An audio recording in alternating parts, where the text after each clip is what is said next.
Bien, comenzamos un nuevo tema, entonces, corresponde al llamado arte románico.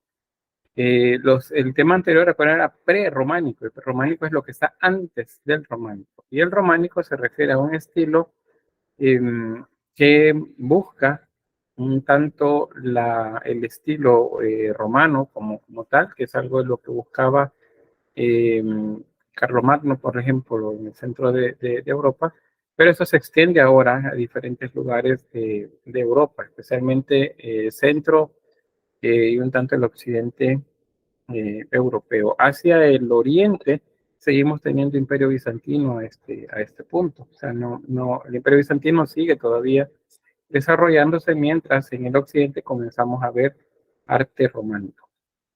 ¿Y a qué se le llama arte románico? Pues es toda la producción artística que se genera en los países de Europa Occidental durante los siglos XI y siglos XII. El siglo XI es el año 1000 y el siglo XII es el 1100.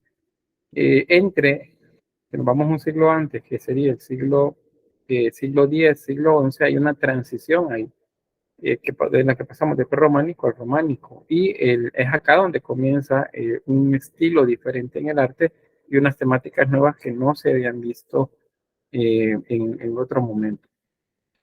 ¿Qué más hay sobre eso? Eh, pues que tiene muchas influencias, romana, prerrománica, bizantina, germánica, árabe, porque el mundo comienza a abrirse también a nuevas rutas de comercio. Entonces hay una movilidad diferente en Europa, hay una reestructuración de los territorios europeos que son los que permiten un nuevo estilo en la región. A esta época que comienza con el llamado románico, se le denomina Baja Edad Media. La Alta Edad Media es la época prerrománica y parte de lo que vemos al inicio en Bizancio. La Alta Edad Media correspondería entonces a la última parte, a los últimos siglos del imperio, perdón, de la Edad Media en Europa Occidental. ¿Qué es lo que vemos por acá? Pues esa época se caracteriza primero por cambios políticos, por una expansión de la cristiandad a más territorios y el desarrollo de las ciudades. En cuanto a los cambios políticos, hay un aumento del poder de los reyes. Eso va a conflictuar también un poco con la iglesia en algunos lugares porque el rey comienza a acumular cada vez más poder. Ahora hay reyes poderosos, hay ¿cómo llaman a estos? Hay dinastías de reyes también poderosos y aparecen también al final de la época, en algunos lugares también los llamados parlamentos, o sea, grupos de personas que apoyan la legislación en un territorio. Sobre la expansión del cristianismo, pues acá sucede que inician las llamadas cruzadas. ¿Y qué son las cruzadas? Pues son expediciones para liberar los lugares que se consideran santos y que están bajo dominio de culturas diferentes a la cristiana romana, la cristiana católica. Por eso van hacia el oriente, tratando de pues, liberar territorios que están bajo mano de pueblos árabes o musulmanes y también algunos casos también de la iglesia ortodoxa, porque va a resultar también que en esa transición de la que les hablaba, la Iglesia Católica se va a dividir en dos, la llamada ortodoxa y la católica como tal. La ortodoxa es la que se va a quedar hacia el oriente de Europa, en la región bizantina.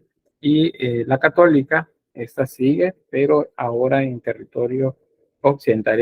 Nace la iglesia, la primera iglesia cristiana es la católica, les mencionaba, acuérdense que católico significa universal. Esta nace en el oriente, la zona de Bizancio. Y de acá va a moverse, luego de esas discrepancias que tienen con la autoridad bizantina, hacia el occidente, pero luego va a continuar en occidente y se separa del ala oriental. En cuanto al desarrollo de las ciudades, pues se va a dejar el mundo rural que se tenía antes, de las pequeñas aldeas, villas alrededor de los feudos. Ahora las ciudades comienzan a repoblarse y a constituirse en nuevas ciudades también, y estas se ubican como centros de actividad económica principal.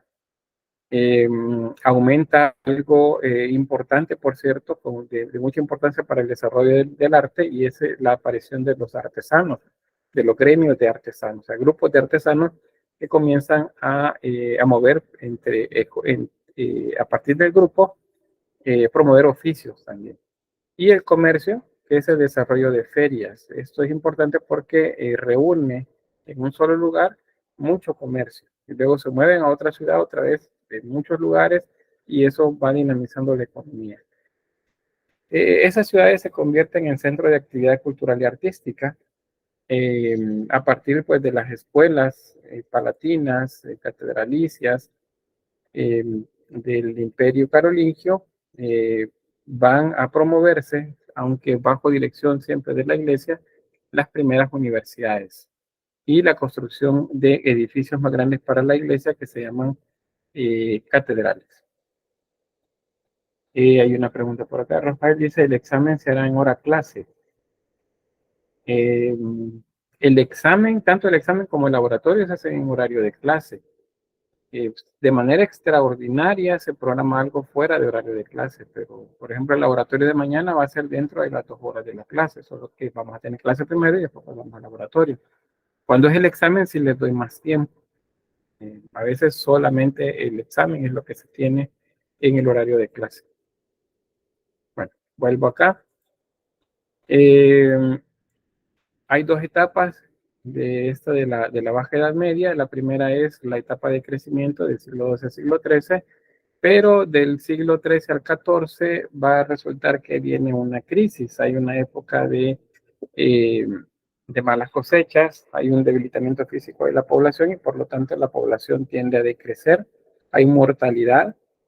También las ciudades que comenzaron a construirse lo hicieron bastante rápido y sin tomar en cuenta aspectos de salubridad, pues entonces se vuelven también centros de suciedad y aparecen las pestes, que serían las que diezmarían bastante la población. Como consecuencia, hay un descenso demográfico y una crisis de valores. La crisis de valores se refiere a que la gente deja de creer en la iglesia, porque hay condiciones en las que la iglesia les dice que es la que les va a traer el, el, la sanidad, por ejemplo, la salvación, pero que tienen que darles algo a cambio.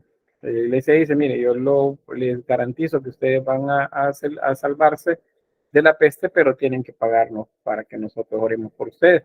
Entonces la iglesia recibe dádivas y la gente pues la da pensando que efectivamente la iglesia los va a proteger, pues resulta que luego la gente muere. Entonces la gente se molesta porque la iglesia no hizo lo que dijo que iba a hacer, que era protegerles. Y entonces viene esa crisis, la gente deja de creer y eso se da dentro de un contexto de algo que se llama milenarismo, que ya vamos a ver por ahí. También de esta época es lo que se llama lenguas romances. Creo que en algún momento alguien me preguntó sobre que si aquí es donde se desarrollaban ya como las lenguas modernas. Y pues su origen tiene más o menos por esta época y se llama de las lenguas romances. Acá es esa división de territorios en Europa hace que pues de manera aislada comiencen a desarrollarse lenguajes que tienen como origen el latín mezclado con otros aspectos lingüísticos propios de la cultura, pero digamos que tienen como común el latín, por eso se le llama romances, porque derivan de la lengua de Roma. No crean que romance es porque se amaban todos, ¿no? Eso de romance tiene que ver con que derivan de la lengua originaria de Roma, que es el latín. Entonces hay muchas eh, que se dan en los diferentes territorios de Europa. Algunas, por cierto, aquí está el dato sobre esto, las lenguas indoeuropeas están relacionadas entre sí, por eso se parecen bastante entre ellas y pues son una evolución del latín vulgar. He entendido de que es el idioma que se hablaba, la lengua que se hablaba en el pueblo. Es diferente al latín noble, de los nobles. Y acá pues algunas de esas, el extremeño español, por ejemplo, el portugués, mirandés, gallego, asturiano, aranjés, catalán, valenciano, provenzal, francés, italiano, el sardo, perdón, romano, que sería como básicamente derivados todos del latín. De esa época es también esto que no sé si alguien lo leyó, el Cantar del Mío Cid, ¿alguien lo leyó? O el poema de Mío Cid. No, nadie lo leyó.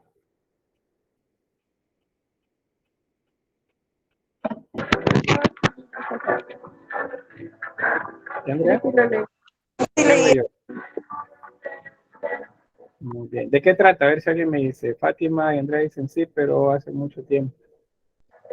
Bueno, de lo que me acuerdo, porque sí también fue hace bastante, era, eh, me acuerdo que él como que era no me acuerdo como un soldado o algo así, pero creo que era, le decían campeón porque era el mejor de todos, entonces era como que él dirigía también creo que el ejército, incluso me acuerdo que tenía creo que 2 o 3 hijos, y como que para vengarse de él se habían casado con él, unos hombres con ellas, bueno, es bastante más de la hora, pero más o menos entonces sí me acuerdo, pero sí me acuerdo que él era el mejor del rey.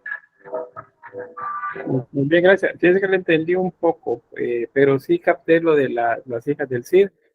Sí, igual los infantes de Carrión pues son los que hacen esa afrenta en contra del Cid porque se sienten menospreciados por él y se vengan pues a través de dañar a las hijas. Y Fátima dice, el Cid, el campeón, dice, combate contra el rey Alfonso. No combate contra él.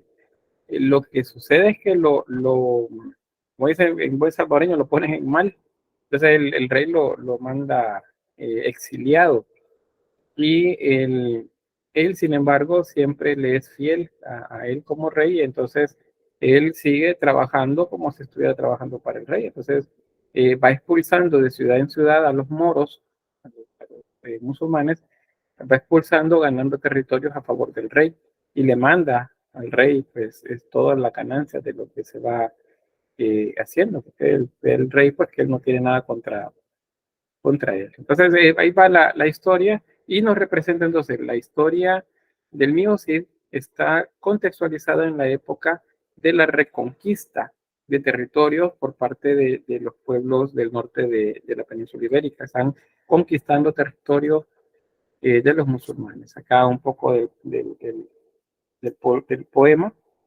Es interesante porque bueno, muchas de las versiones esas comerciales del libro que venden, hay una parte en la que aparece con el español de la época, entonces estamos viendo cómo se hablaba, cómo se escribía más bien en la época, el hablado era un tanto diferente, pero eh, la, el texto nos muestra cómo se escribía en aquel momento. No tiene nada que ver con la manera como hablamos nosotros acá y que sin embargo pues es el antecedente y se entiende bastante bien. Ahí, por ejemplo, en ese fragmento es cuando el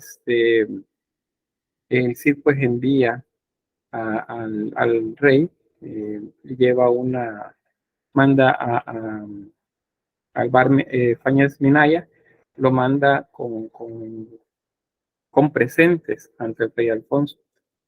Y bueno, eso es parte de lo que quería que vieran, dónde es que se ubica eso del poema de Mío Cid y que tiene que ver con el desarrollo de las llamadas lenguas romances. Si pueden leer el libro, pues es algo que no digo que ganan mucho para esta materia, pero a nivel contextual sí entendemos qué es lo que estaba sucediendo en esa época, al menos en la península ibérica. Sobre la sociedad, pues muy jerarquizada, los estamentos seguían siendo la manera como se dividía la sociedad y pues siempre se mantiene la idea de los privilegiados y los no privilegiados. Igual, en los privilegiados tenemos al rey siempre como el principal.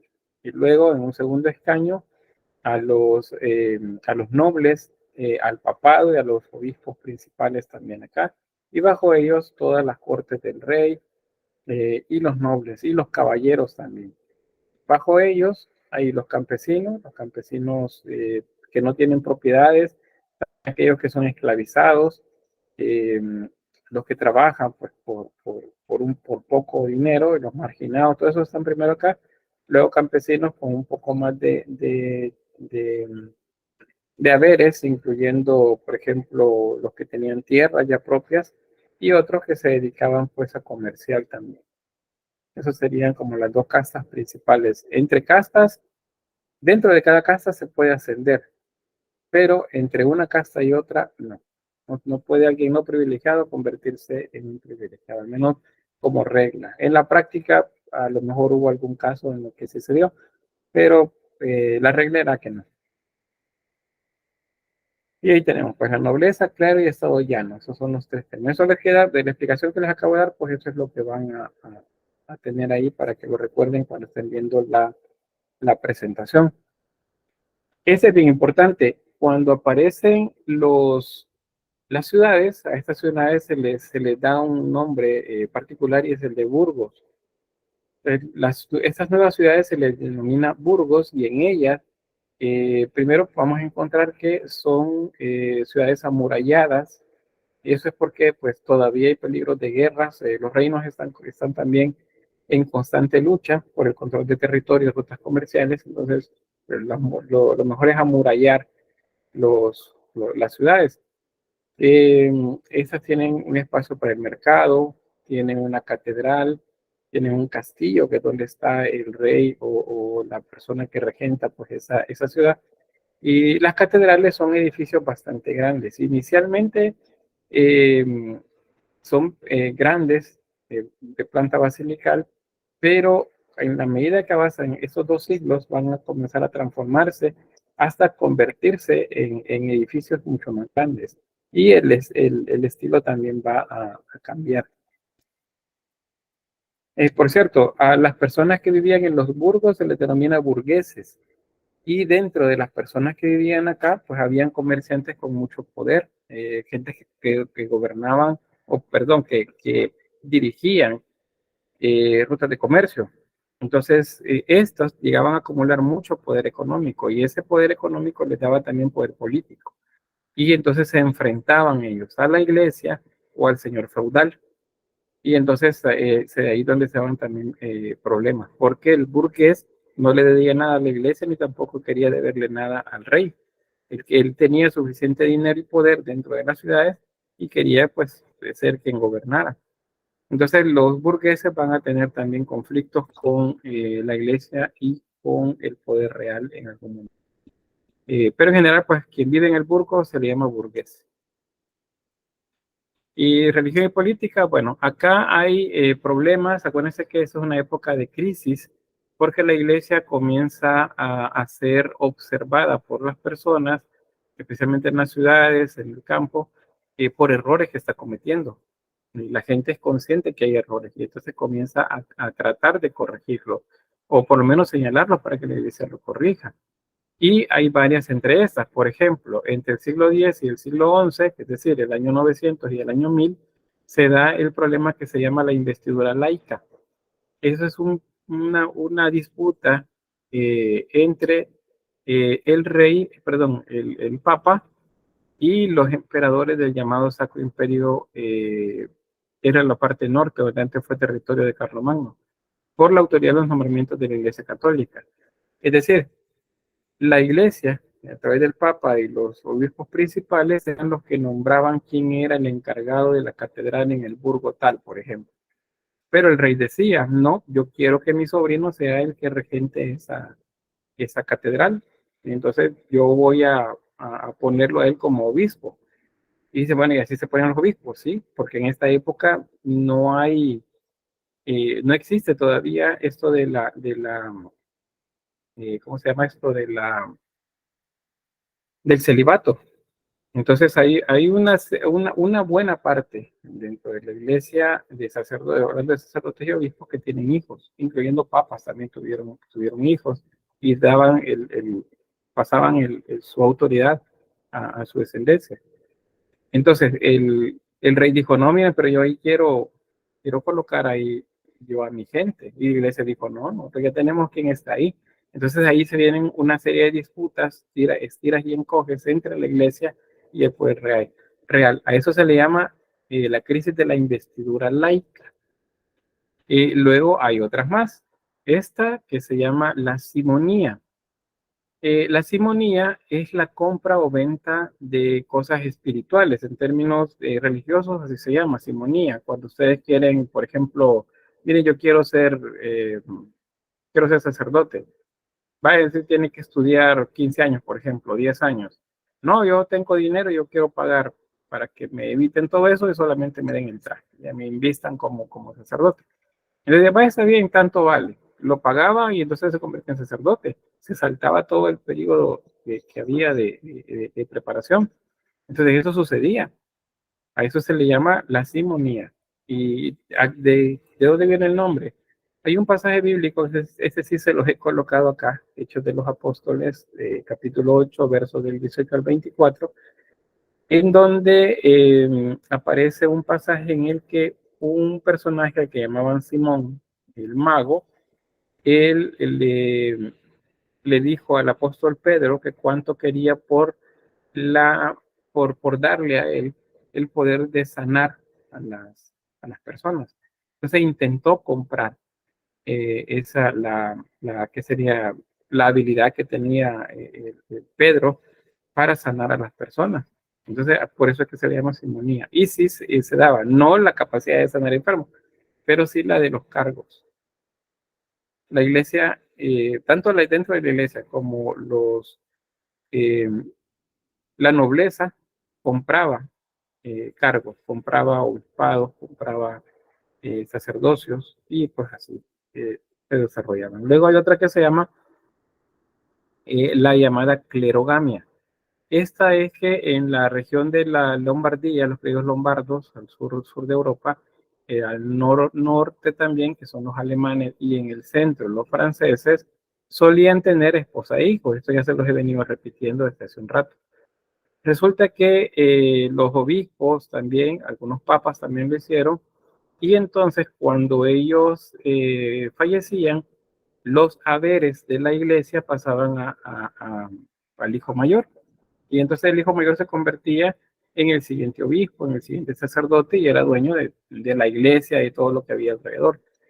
Pero cuando en algún momento uno de estos hijos de este religioso decía que no quería seguir siendo religioso, optar por una vida alejada de la religión, entonces él prácticamente se quedaba con todos los haberes de la iglesia, que se quedaba con todo el terreno.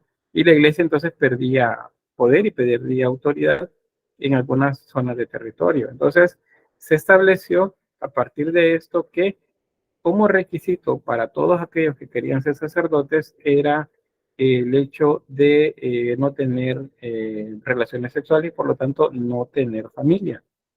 Y si lo cumplían, entonces sí se convertían en sacerdotes. Si no lo cumplían, entonces estaban desechados, no podían ser sacerdotes. A eso se le llama clerogamia, a lo que había. Es acá cuando aparece entonces el celibato, ese requisito que hay en el sacerdote católico, que si quiere ser sacerdote, pues debe renunciar a una vida de familia, que tiene su propia familia. ¿Alguna pregunta sobre esto? Las tres problemas que tenía la iglesia en este momento, que les repito, de la investidura laica, es que el rey quería ser quien determinaba quién era obispo, quién era papa, quién era sacerdote. La simonía, que era la venta que la misma iglesia hacía de estos cargos, le vendían al mejor postor, pues, el sacerdote o el obispo, el obispado. Y la clerogamia, pues, era que muchos sacerdotes tenían familia y eso hacía que la iglesia perdiera poder y autoridad en algunos lugares cuando ya no querían ser sacerdotes en esa familia. ¿Preguntas o comentarios?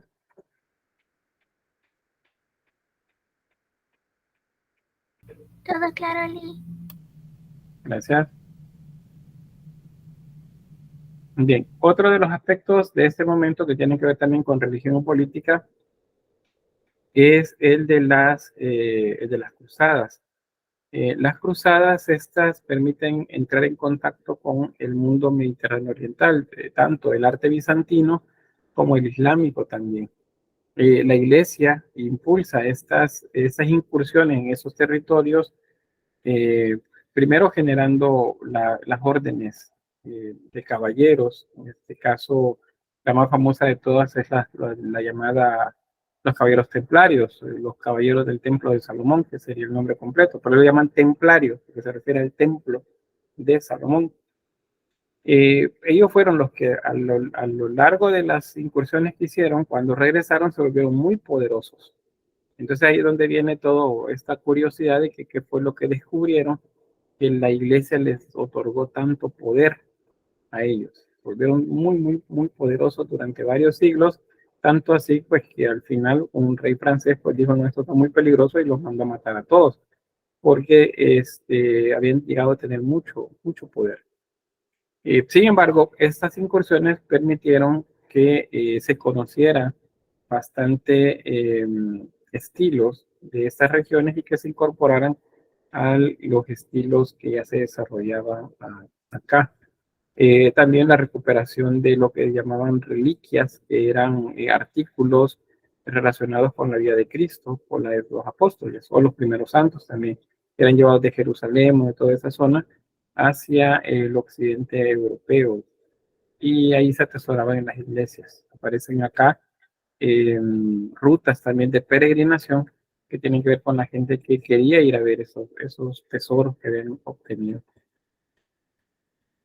Ahora bien, dado esos problemas que les mencionaba, entonces la iglesia comienza a tratar de encauzar a todos sus sacerdotes y obispos y a diferenciar pues la autoridad de ellos de la autoridad civil. Entonces aparece la que se llama la Reforma Gregoriana. Esta es la del Papa Gregorio y esta establece que hay un carácter, es un periodo pues, en el que ya les mencionaba los problemas que se dan, la relación entre iglesia y el poder, la popularidad de la orden benedictina de Cluny. Esta es una orden monástica, es un sacerdote, Benedicto, que constituye una orden de monjes. Esta es la que se llama benedictina. Ellos se ponen al nicolaísmo, a la simonimia y a la designación de los papas. O sea, ellos dicen que esas cosas deben ser resueltas por la propia iglesia.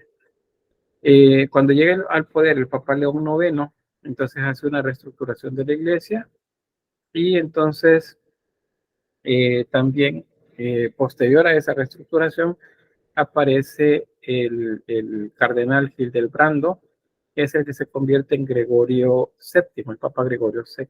Y él establece algo que se llama Dictatus Papae, que es un compendio de orientaciones que dan para arreglar todos esos problemas que la iglesia estaban dando, todos esos vicios que habían dentro de la iglesia católica en el momento, dijeron, no, eso lo tenemos que arreglar. Entonces eso viene a través del Dictatus Papae.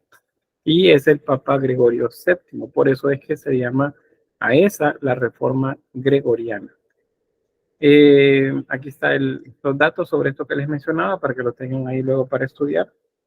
Es el Papa Gregorio VII, llamado San Gregorio, y pues es donde o en la época en la que se da el cisma con Occidente, y Roma se convierte en el núcleo del cristianismo católico de esa época en adelante, y Bizancio se convierte en el centro de las orientaciones ortodoxas del cristianismo. Entonces, eso es lo que vemos por ahí. Raúl dice por acá, los templarios se apropiaban del oro de los distintos lugares a donde iban. Pues es una de las cosas que dicen que pasaba, que se quedaban con muchos de los tesoros que encontraban en los lugares o los recuperaban como tesoros, y por eso fue que llegaron a tener tanto poder. Muchos afirman que es a partir del dinero que obtuvieron los templarios, pues que se establecieron los primeros préstamos, por así decirlo, por parte de terceros a la iglesia o a la monarquía. O sea, es casi que el origen de los bancos tiene que ver entonces con esto de los caballeros cruzados, por todo el poder que fueron adquiriendo poco a poco. Bien, ¿qué más? ¿Qué más? El rezo litúrgico coral. Este es otro de los aspectos interesantes que tenemos acá. Les voy a colocar acá algo, porque voy a dejar de compartir en un momento en lo que busco el... Acá, dejar de presentar.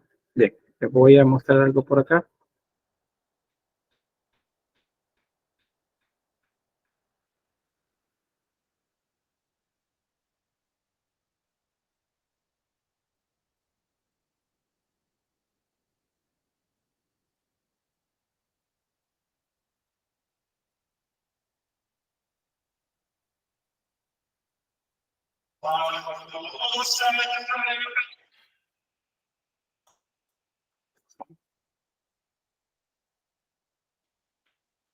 Ahorita se lo muestro.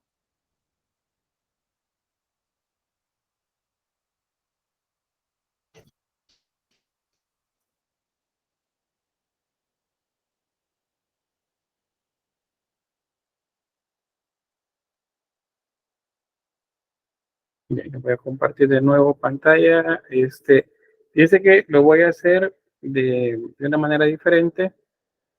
Así que espero que el audio se escuche mejor. Si hay un problema con el audio, tiene que ver con la conexión de internet.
Bien, ¿alguien reconoce qué tipo de música es esa? ¿La han escuchado antes? En el caso de haber tenido pues, contacto con ese tipo de música.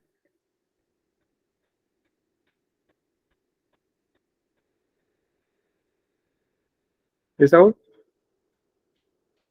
Me parece a la ópera.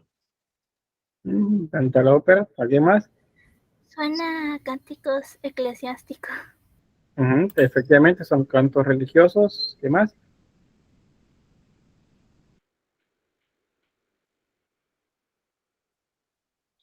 Tal vez estoy equivocada, pero no es como un recital, ¿no, verdad? Es un rezo, así como lo dice, y rezo litúrgico coral, que lo hacían los coros. Bien, Andrea dice solo en las misas del Vaticano que pasan en TV. Bueno, que creo que lo hacen también en algunas parroquias. Y Adriana dice gregoriano. Eso es, ¿qué ver? Gregoriano, sí. Y Paula dice parece un ritual. Pues bien, es un ritual, efectivamente, es la misa. Y a partir de la reforma que se desarrolla acá, que se llama la reforma de Papa Gregorio VII, que el Papa que hace la reforma para arreglar, pues, por así decirlo, los aspectos que estaba haciendo mal la Iglesia Católica. Entonces establece que parte de eso es uniformar la liturgia, o sea, el cómo se desarrollaban las misas, y establece un rezo litúrgico corporal. A eso se le llama cantos gregorianos. Pues gregoriano, acuérdense, gregoriano tiene que ver con el Papa Gregorio VII, que es la reforma que se dice en este momento. O sea, la iglesia comenzó entonces en En ese cambio del prerrománico al románico comienza haciendo una reflexión acerca de todos los problemas que tenía. Esas relaciones no estaban viéndose bien por parte de la feligresía porque que tenía que ver con el manejo de poder entre la iglesia y, y las monarquías. Y las monarquías que también querían decidir sobre lo que se hacía dentro de la iglesia. Y la iglesia dijo, no, eso es asunto de nosotros. Eh, Sin embargo, pues la iglesia era la que le ponía la corona a los reyes, ¿verdad? Legitimando su poder. Pero ahora resulta que los reyes querían ser quienes decidían quiénes eran los. Y lo lograron hacer con algunos. Compraron o vendieron eso. Entonces, parte de lo que se arregla tiene que ver con esto. Rezo litúrgico foral. La misa se daba en latín.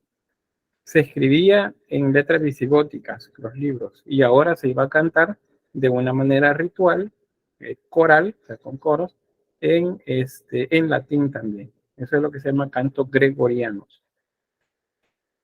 Y bien, en ese contexto también, perdón, ¿en qué idioma está el rezo? ¿Latín? Sí, en latín es Andrea.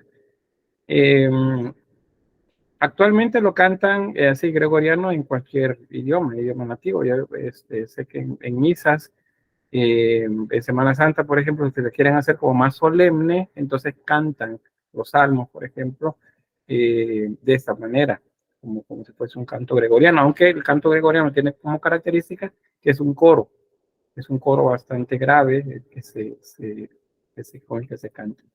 Bien, milenarismo medieval.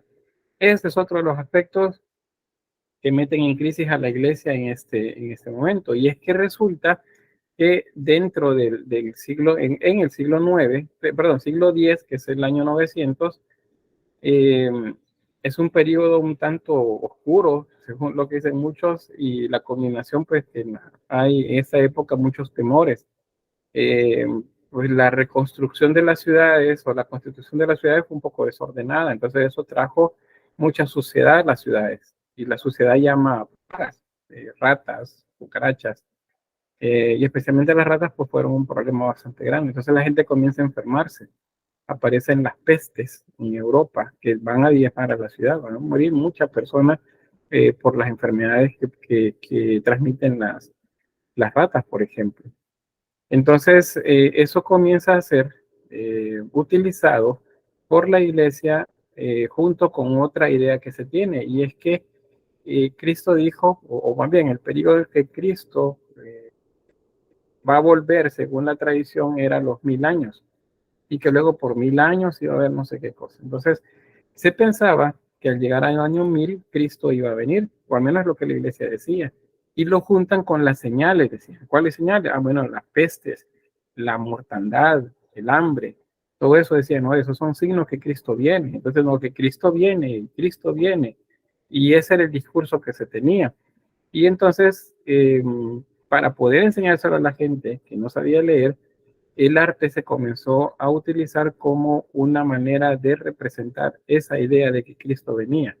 Y lo que se muestra en eso tiene que ver con el libro de revelaciones del apóstol Juan, o sea, el libro de Apocalipsis.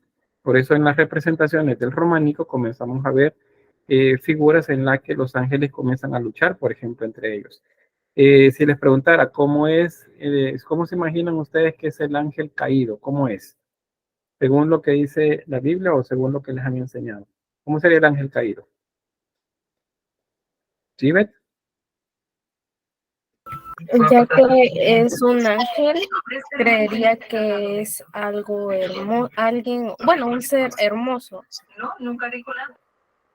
Muy bien. Gracias, Andrea. Luego, Anabel.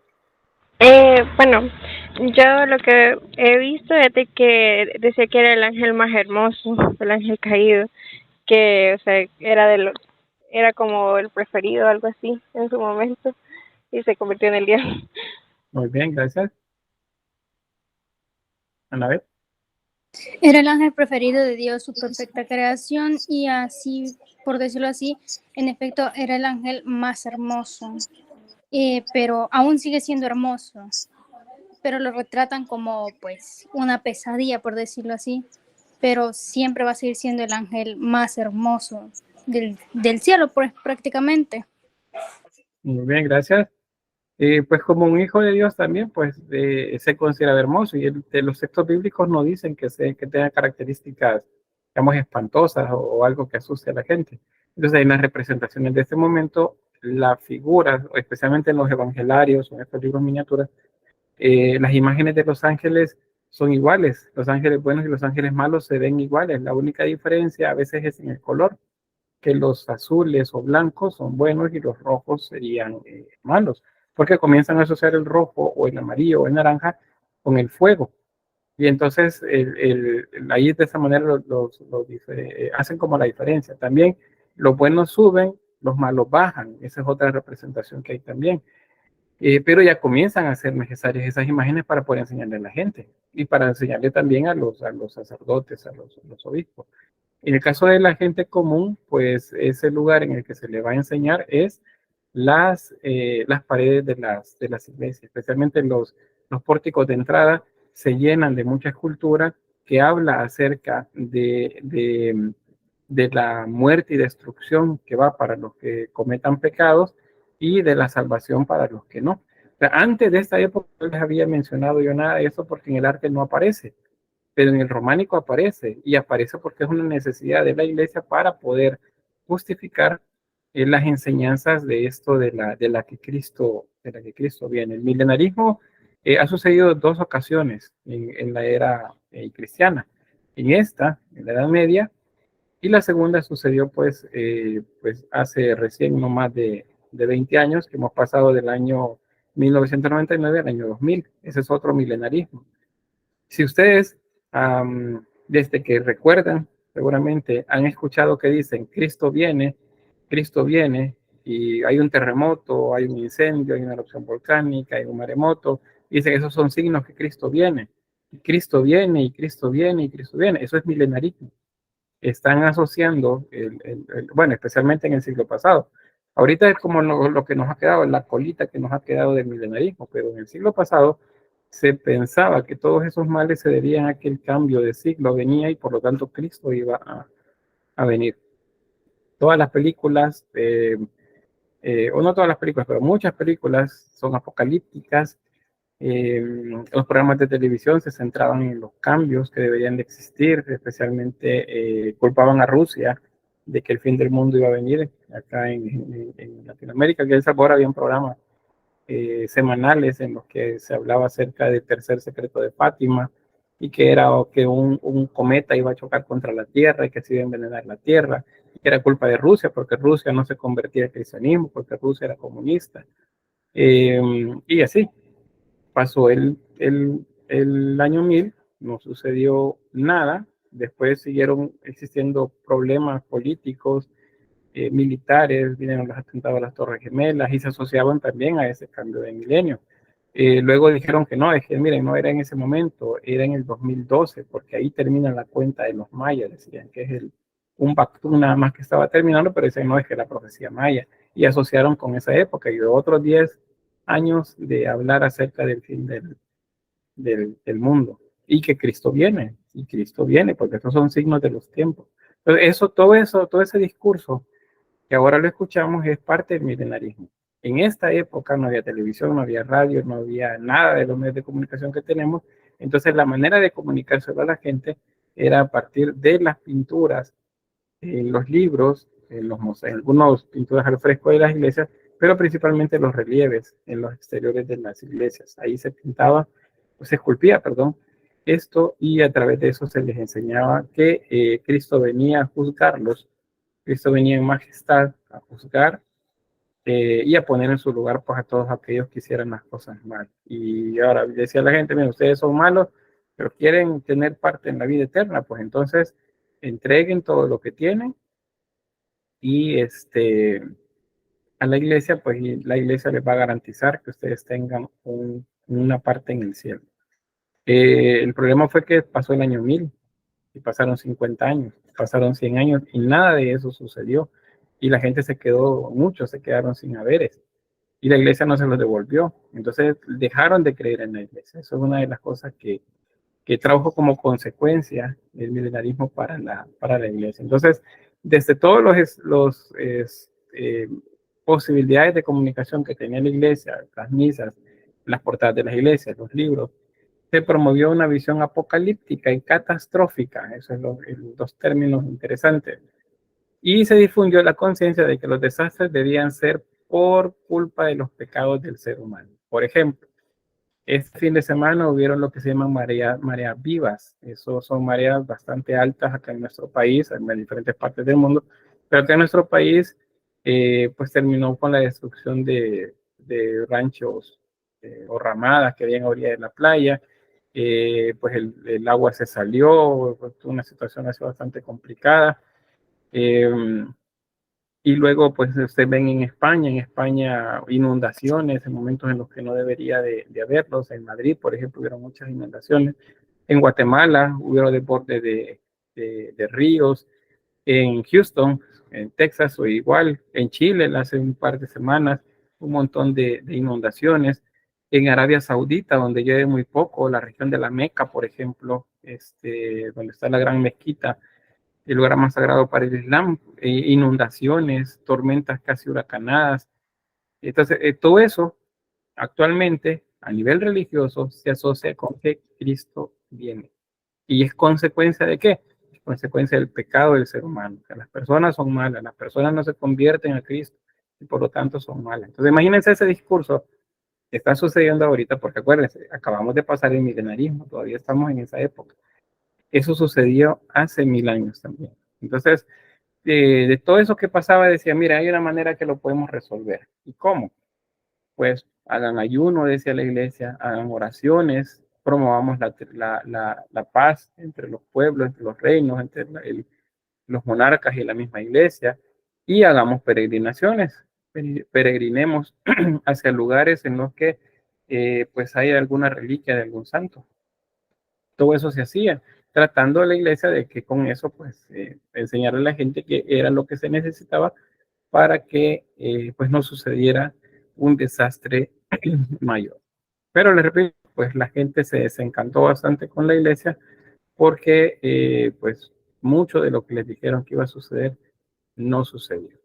Entonces la gente igual en el momento lo asumía porque decía, no, no es culpa de nosotros, somos pecadores y por eso nos están pasando cosas malas.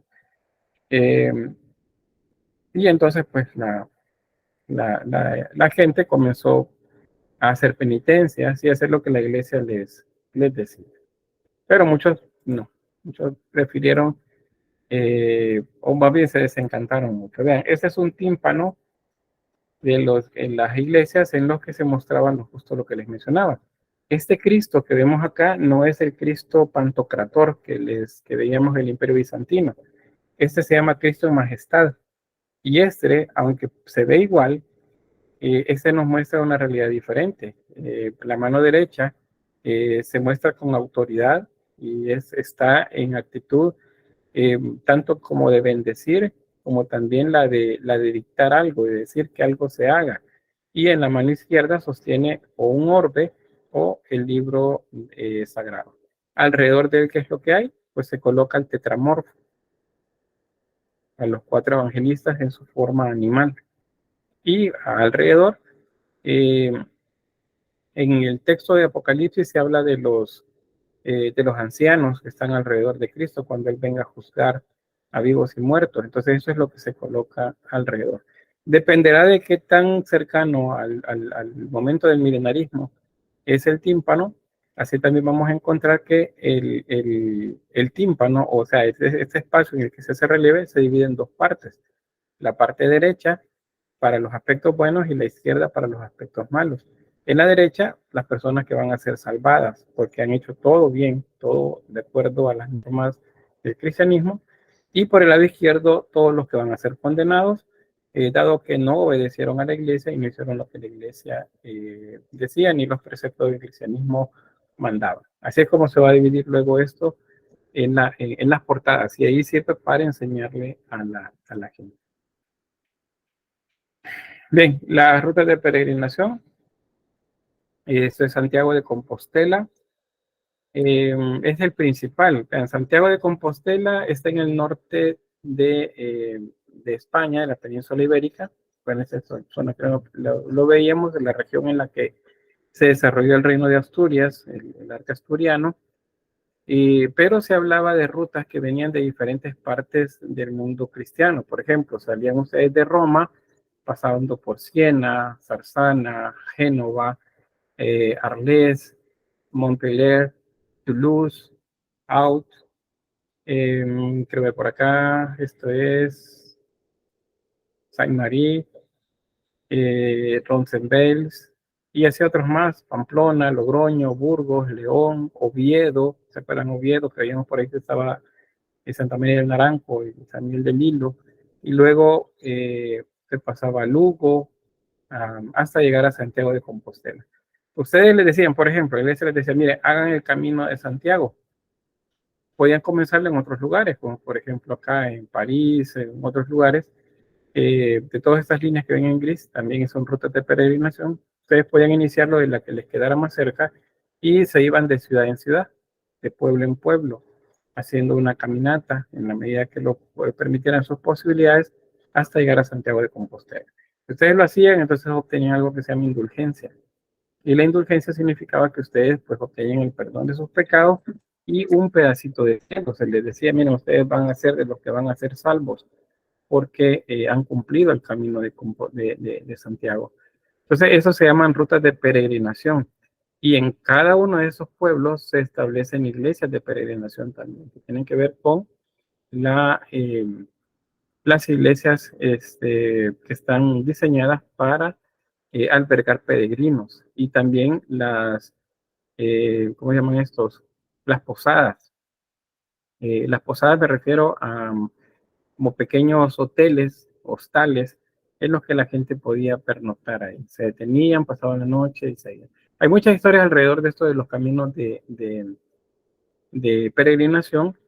De hecho, como la gente llevaba dinero para poder hacer el viaje, se convirtió en rutas también donde abundaban los asaltos. Entonces, desde la iglesia se promovieron, eh, digamos, como leyes en las que se excomulgaba a aquellos que hicieran, que asaltaran a los peregrinos. Y ustedes pueden decir, mire, pero eso no es nada, eso, que nada más solo que nos digan que ya no vamos a ser salvos, porque ya no somos cristianos. Pues para nosotros nos parecerá poco, pero en esta época que excomulgaran a alguien era algo muy grave, era algo muy doloroso para ellos y su familia. Entonces, era un temor que tenían si cometían eso. También hay muchas historias, leyendas alrededor de esto, interesante que se las pueden buscar en internet, busquen leyendas de las rutas de peregrinación. Por ejemplo, un posadero, digamos, pícaro que quería robar. Lo que hizo él fue que en la noche a las personas a los peregrinos les metió unos artículos de plata de él, los metió en las alforjas, en los sacos que llevaban los peregrinos se van, y al día siguiente pues él pone la denuncia ante las autoridades que le habían robado. Van por los peregrinos, los encuentran y efectivamente en medio de sus cosas estaban los artículos de plata. Y eso era para que obtuvieran digamos, como pagos, como multas de los peregrinos. Y algunos de estos hasta los mataban, porque la gente negaba que ellos habían robado algo. Entonces, hay leyendas en las que se dice, por ejemplo, que ahorcan a alguien acusado de robo, uno de esos posaderos, y resulta que lo ahorcaron y nunca se murió, pasó colgado ahí hablando, alegando de que él no era culpable o cosas por el estilo.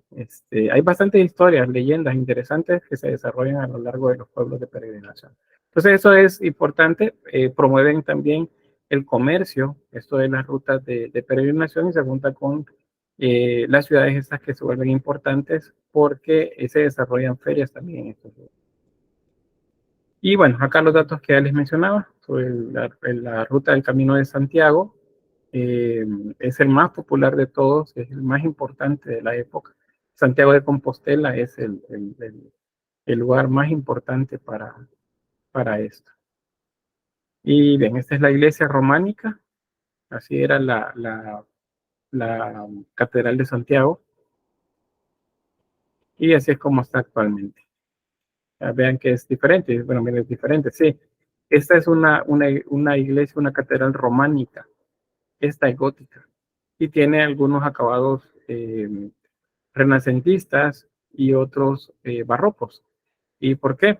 Porque resulta que la iglesia se fue reconstruyendo y reconstruyendo a lo largo de los siglos, pero veamos que la base de la época, los peregrinos que hacían el viaje de Santiago, el camino de Santiago, lo que encontraban era esta iglesia de peregrinación. ¿Y por qué era tan grande, tan importante? Pues porque los peregrinos llevaban dinero.